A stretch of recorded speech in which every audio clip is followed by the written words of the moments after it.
Hi friends, ನಾಳೆ ವರಮಹಾಲಕ್ಷ್ಮಿ ಹಬ್ಬ ಇರೋದ್ರಿಂದ ನಾಳೆಗೆ ಏನೇನು ಬೇಕು ಅಂತ ತಗೊಳ್ಳೋಕ್ಕೆ ಗಂಧಕಿ ಅಂಗಡಿಗೆ ಬಂದಿದ್ದೀನಿ. ಫಸ್ಟು ಬಾಳೆ ಎಲೆ, ವಿಳೆದೆಲೆ, ಹಬ್ಬಕ್ಕೆ ಇನ್ನೂ ಏನೇನು ಬೇಕು ಎಲ್ಲ ತಗೊಂಡೆ. ಅದಾದಮೇಲೆ ಬಳೆ ಬೇಕಾಗಿತ್ತಲ್ವ, ಮುತ್ತೈದೆಯರಿಗೆ ಕುಂಕುಮ ಕೊಡೋಕ್ಕೆ ಮತ್ತು ಲಕ್ಷ್ಮಿ ಗಿಡಕ್ಕೆ ತಗೊಂಡೆ. ಮತ್ತು ಪೈನಾಪಲ್ ಹತ್ರ ಬಂದೆ. ಜೋಡಿ 100 ರೂಪೀಸ್ ಅಂತಂದರು. ಇದೇನು ಇಷ್ಟು ಚಿಕ್ಕದಾಗಿದೆ ಅಂತಂದರೆ ಶಿವಮೊಗ್ಗದಿಂದ ಬಂದಿರೋದು ಮೇಡಮ್ ಅಂತಂದರು. ಹಾಗೆ ಇರುತ್ತೆ ಅಂದರು. ಸರಿ ಆಯಿತು ಅಂತ ಜೋಡಿ 100 ಅಂತಂದರು. ತಗೊಂಡೆ. ಮತ್ತು ಬಾಳೆಹಣ್ಣು ಬೇಕಾಗಿತ್ತು, ಅದು ಒಂದು 2 kg ತಗೊಂಡೆ. ಮತ್ತು ಬಾಗಿಲಿಗೆ ಹೂವು ತಗೊಂಡೆ. ಮತ್ತು ತಾಳೆಗೆರೆ ಬೇಕಾಗಿತ್ತು. ಸರಿ, ಅದು ಸಿಕ್ತು. ಅಲಂಕಾರಕ್ಕೆ ಚೆನ್ನಾಗಿರುತ್ತೆ, ಲಕ್ಷ್ಮಿಗೆ ತುಂಬ ಶ್ರೇಷ್ಠ ಅಂತಂದ್ಬಿಟ್ಟು ನನ್ನ ಮಗಳು ತಗೊಳ್ತಾ ಇದ್ಲು. ಸರಿ ಅಂತಂದ್ಬಿಟ್ಟು ಅದು ತಗೊಂಡಿದ್ದಾಯಿತು. ಇದು ಚೆನ್ನಾಗಿದೆಯಮ್ಮ ಅಂತಂದು ಆಯಿತು ತಗೋ ಅಂದೆ. ಮತ್ತು ಮಾವಿನೆಲೆ ಬೇಕಲ್ವ, ಮೇಯ್ನು ತೋರಣಕ್ಕೆ ಹಬ್ಬ ಅಂತಂದರೆ ಮಾವಿನೆಲೆ. ಬಾಳೆಕಂಬ ಲಕ್ಷ್ಮಿಗೆ ಕಟ್ಟೋಕ್ಕೆ ತಗೊಂಡ್ವಿ. ಬಾಳೆಕಂಬ ತಗೊಂಡು ಸರಿ, ವೆಯ್ಟ್ ಜಾಸ್ತಿ ಇತ್ತು. ನನಗೂ ಸ್ವಲ್ಪ ಕೊಡಮ್ಮ, ನಾನು ತಗೊಳ್ತೀನಿ ಅಂತ ನನ್ನ ಮಗಳು ತಗೊಂಡ್ಲು. ಸರಿ, ಇಬ್ಬರು ತಗೊಂಡು ಮನೆ ಕಡೆ ಬಂದ್ವಿ. ಮತ್ತು ಬೆಳಗ್ಗೆಗೆ ಅಡುಗೆಗೋಸ್ಕರ ಕಡಲೆ, ಬಟಾಣಿ ಮತ್ತು ಸ್ವಲ್ಪ ಕಡಲೆ ಬೀಜ ನೆನೆಸ್ತಿದ್ದೀನಿ. ಕಾಳುಳಿಗೋಸ್ಕರ ರಾತ್ರಿ ನೆನೆಸಿಡ್ಬೇಕಲ್ವ. ಮತ್ತು ಮೊಸರು ಹೆಪ್ಪಾಕ್ತಾಯಿದ್ದೆ. ಲಕ್ಷ್ಮಿಗೆ ಮೊಸರನ್ನ ಇಡ್ತೀವಲ್ವ, ಮೊಸರನ್ನ ಇಟ್ಟರೆ ಲಕ್ಷ್ಮಿಗೆ ತುಂಬ ಶ್ರೇಷ್ಠ.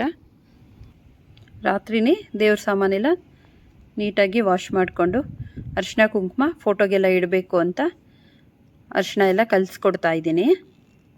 ಸ್ವಲ್ಪ ಗಂಧ ಮಿಕ್ಸ್ ಮಾಡಿಬಿಟ್ಟು ಅರಿಶಿನ ಜೊತೆ ಇಟ್ಟರೆ ತುಂಬ ಒಳ್ಳೆಯದು. ಹಾಗಾಗಿ ಮಲ್ಲಿಗೆ ಹೂವು ಸುತ್ತಬಿಟ್ಟು ತೇವದ ಬಟ್ಟೆಯಲ್ಲಿ ಇಡ್ತಾ ಇದ್ದೀನಿ. ಮತ್ತು ರಾತ್ರಿ ಊಟಕ್ಕೆ ಅಂತ ಇದೆಲ್ಲ ಮಾಡಿ ಸುಸ್ತಾಗಿತ್ತು. ಸರಿ, ಮಶ್ರೂಮ್ ಬಿರಿಯಾನಿ ಮಾಡಿದ್ವಿ. ಊಟ ಮಾಡಿಬಿಟ್ಟು ಮತ್ತು ತಂದಿದ್ದಂಥ ಪೂಜೆ ಸಾಮಾನು ಎಲ್ಲ ಪಕ್ಕಕ್ಕೆ ಎತ್ತಿಟ್ಕೊಂಡು ಫೋಟೋಗೆಲ್ಲ ಅರಿಶಿನ ಕುಂಕುಮ ನನ್ನ ಮಗಳು ಇಡ್ತಾ ಇದ್ಲು.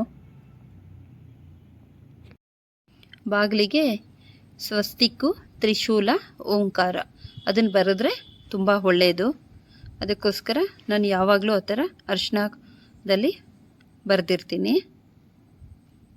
ಅದಾದಮೇಲೆ ಹೊಸಲಿಗೆ ಪೂಜೆ ಮಾಡಿಬಿಡೋಣ ಅಂತಂದ್ಬಿಟ್ಟು ಅರಿಶಿನ ಕುಂಕುಮ ಇಡ್ತಾಯಿದ್ದೀನಿ. ಬೆಳಗ್ಗೆ ಟೈಮ್ ಸಾಕಾಗಲ್ಲ, ಅದಕ್ಕೋಸ್ಕರ ಈಗ ರಂಗೋಲಿ ಹಾಕ್ತಾಯಿದ್ದೀನಿ. ಹೊಸ್ಲ ಮೇಲೆ ರಂಗೋಲಿ ಹಿಟ್ಟಿಂದ ಹಾಕೋ ಬದಲು ಅಕ್ಕಿ ಹಿಟ್ಟಿಂದ ಹಾಕಿದ್ರೆ ತುಂಬ ಒಳ್ಳೆಯದು. ಅದಕ್ಕೂ ಒಂದು ರೀಸನ್ ಇದೆ.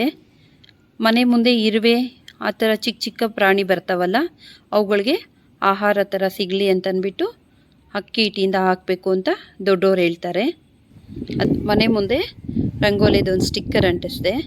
ಅದಾದಮೇಲೆ ಅಮ್ಮನವ್ರಿಗೆ ಸ್ಯಾರಿ ಬೇಕಲ್ವಾ ಬೆಳಗ್ಗೆಗೆ, ಹಾಗಾಗಿ ಆ ಸ್ಯಾರಿನ ಫೋಲ್ಡಿಂಗ್ ಮಾಡ್ಕೊಳ್ತಾ ಇದ್ದೀನಿ. ಅದು ಸ್ವಲ್ಪ ಚಿಕ್ಕದಾಗಿ ಫೋಲ್ಡಿಂಗ್ ಮಾಡಿದ್ರಿಂದ ಸ್ವಲ್ಪ ಕಷ್ಟ ಆಯಿತು. ಹಂಗೂ ಹಿಂಗೂ ಏನೋ ಆಗೋ ಈಗೂ ಟ್ರೈ ಮಾಡಿದ್ವಿ.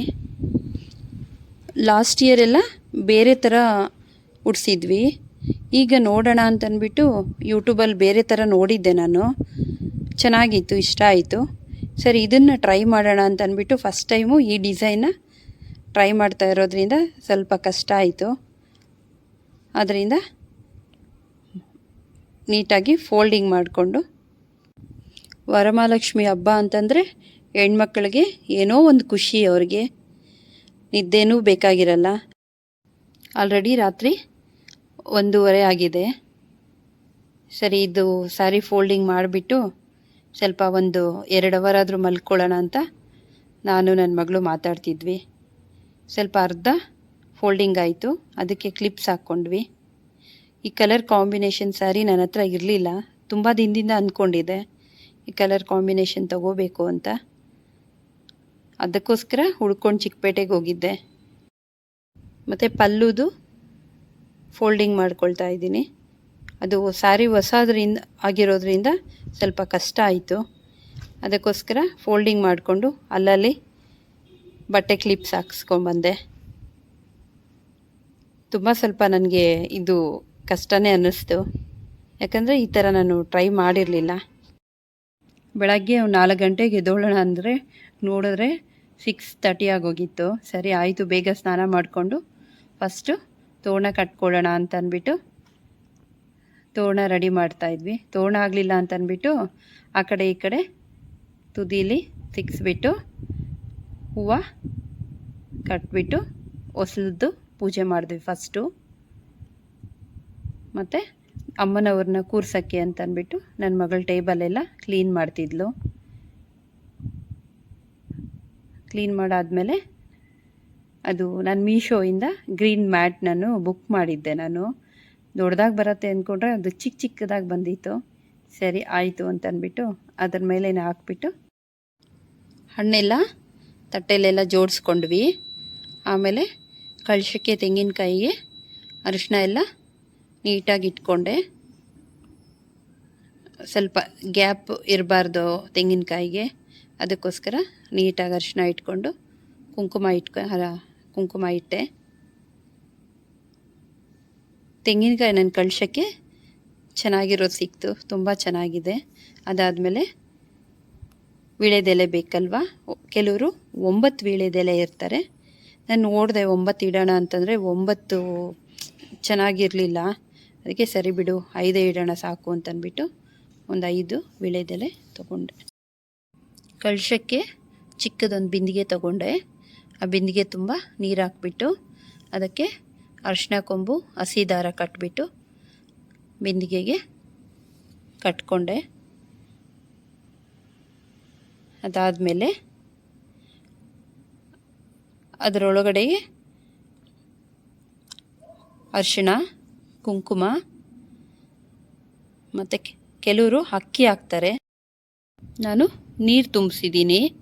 ಅದಕ್ಕೆ ಯಾಲಕ್ಕಿ ಮತ್ತು ಖರ್ಜೂರ, ಬಾದಾಮಿ ಮತ್ತು ಗೋಡಂಬಿ, ದ್ರಾಕ್ಷಿ, ಒಣ ದ್ರಾಕ್ಷಿ ಇಷ್ಟು, ಮತ್ತು ಒಂಚೂರು ಬೆಲ್ಲ ಮತ್ತು ಗವೆ ಇತ್ತು, ಅದನ್ನು ಒಂದು ಹಾಕಿದ್ದೀನಿ.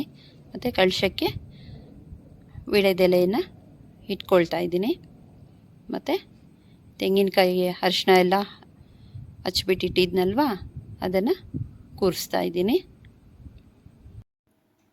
ಕಳಶಕ್ಕೆ ಮುಖವಾಡ ಹಸಿ ದಾರದಲ್ಲಿ ಕಟ್ತಾ ಇದ್ದೀನಿ.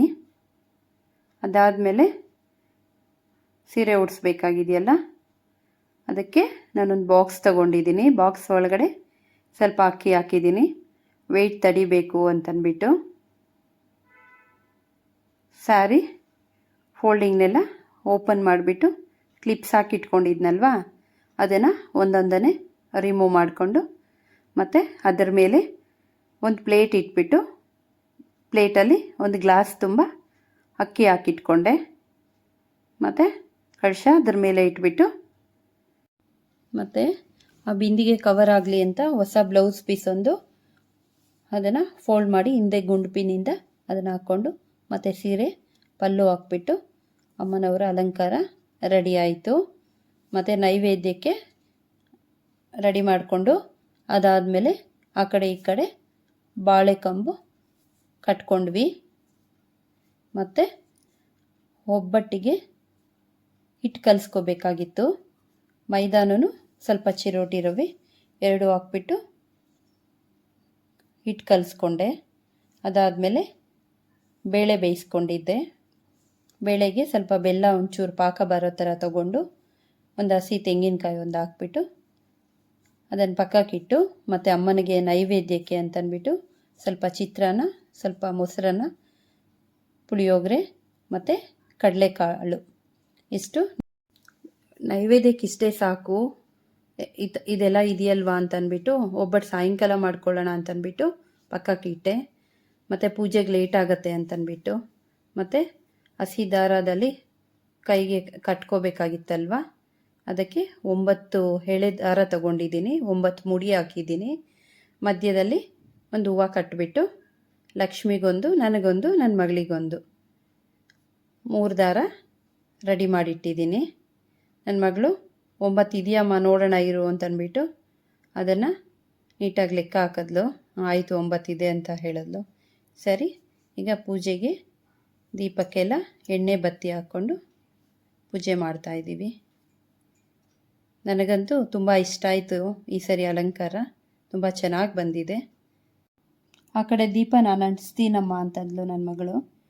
ಸರಿ ತಗೋ ಅಂತಂದ್ಬಿಟ್ಟು ಆ ಕಡೆ ದೀಪ ಅಂಟಿಸಿದಾಯಿತು. ಅದಾದಮೇಲೆ ದೇವರಿಗೆ ಅರಿಶಿನ ಕುಂಕುಮ ಹೂವು ಇಟ್ಬಿಟ್ಟು ಪೂಜೆ ಮಾಡಿದ್ಲು. ಅವಳ ಕೈಲೇ ಮಾಡಿಸ್ದೆ ಮಾಡಲಿ ಅಂತಂದ್ಬಿಟ್ಟು. ಅದಾದಮೇಲೆ ಅಗರಬತ್ತಿ ಅಂಟಿಸಿ ಕಾಯಿ ಹೊಡೆದು ದೇವರಿಗೆ ಭಕ್ತಿಯಿಂದ ಪೂಜೆ ಮಾಡಿದ್ವಿ. ತೆಂಗಿನಕಾಯಿ ಚೆನ್ನಾಗಿರುತ್ತೋ ಇಲ್ವೋ ಅಂತ ಸ್ವಲ್ಪ ಟೆನ್ಷನ್ ಆಯಿತು ನನಗೆ. ಚೆನ್ನಾಗೇ ಇತ್ತು. ಪೂಜೆ ತುಂಬ ಚೆನ್ನಾಗಾಯಿತು. ಪೂಜೆಗೆ ಹೊಡೆದಿರೋ ತೆಂಗಿನಕಾಯನ್ನು ನಾಳೆ ಶನಿವಾರ ಅಲ್ವಾ, ಅದಕ್ಕೆ ದೇವರಿಗೆ ಒಂದು ಸ್ವೀಟ್ ಮಾಡಿ ಇಡಬೇಕು. ಅದರಲ್ಲಿ ಖಾರಕ್ಕೆ ಉಪಯೋಗಿಸ್ಬಾರ್ದು, ದೇವರಿಗೆ ಸ್ವೀಟೇ ಮಾಡಬೇಕು.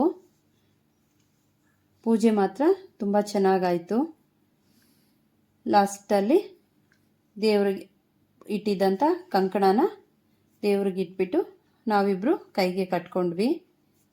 ಪೂಜೆ ತುಂಬ ಚೆನ್ನಾಗಾಯಿತು. ಮತ್ತು ಸಾಯಂಕಾಲ ದೀಪ ಹಚ್ಬಿಟ್ಟು ಬೆಳಗ್ಗೆ ನೈವೇದ್ಯಕ್ಕೆ ಒಬ್ಬಟ್ಟು ಇಟ್ಟಿರಲಿಲ್ಲ, ಅದಕ್ಕೋಸ್ಕರ ಸಾಯಂಕಾಲ ಒಬ್ಬಟ್ಟು ಮಾಡಿಬಿಟ್ಟು ದೇವರಿಗೆ ಇದು ನೋಡಿ ಒಬ್ಬಟ್ಟು ರಸಮ್ಮು.